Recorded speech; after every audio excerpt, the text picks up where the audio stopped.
Magandang araw po sa inyong lahat, si Doc Ben po ito. Today we're going to talk about holding your baby in the NICU. So the question we have is, can I hold my baby in the NICU or when can I hold my baby? So short answer is yes. Depende po ito. It depends on the protocol of the NICU or nursery where your baby is admitted. But the most important thing to say is that you can hold your baby if the baby is stable. So a lot of the NICUs or nurseries will have their own protocol on how to handle or hold your baby. We always try to encourage mothers or parents to do skin to skin or kangaroo care because it forms a bond between the mom and the baby. And this also helps with latching and breastfeeding and more also for the comfort of the baby. But we have to think about, number one, how stable the baby is. For most babies who are intubated, has a lot of tubes like chest tubes, umbilical lines that are at risk of getting pulled, then we try to wait until the baby gets more clinically stable and at low risk of having all these tubes pulled out of their bodies, especially if they need the tubes or yung mga tubo na ito na importante para makasurvive or makahinga yung bata.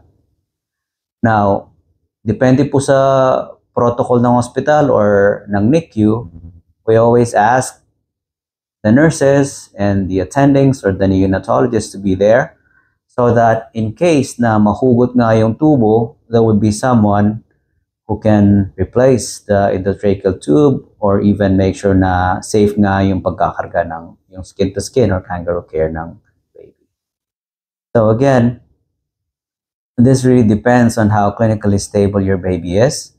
And number two, if we have the staff or personnel to watch for the process, kung sino po yung magbabantay. And number three, pwede pong hawakan yung baby, but we just want to make sure na komportable rin yung bata.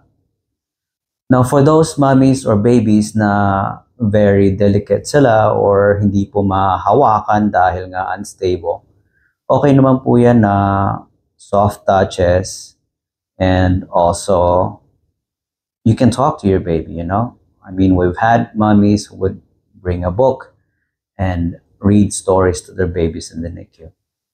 As a parent, I know it's very hard, it's tough to just watch and not be able to hold your baby, especially when you see how your baby is struggling in the NICU. But kailangan din po nating isipin na kung minsan it's safer na wag mo nang i-handle yung bata or mag-skin to skin, lalo na kapag sensitive pa sila or hindi pa talaga safe na hawakan. So yun lang po. Today, that's the question we had. If you have any questions or comments, or if your baby was in the NICU, then leave your comments and then we can probably chat or talk about your baby.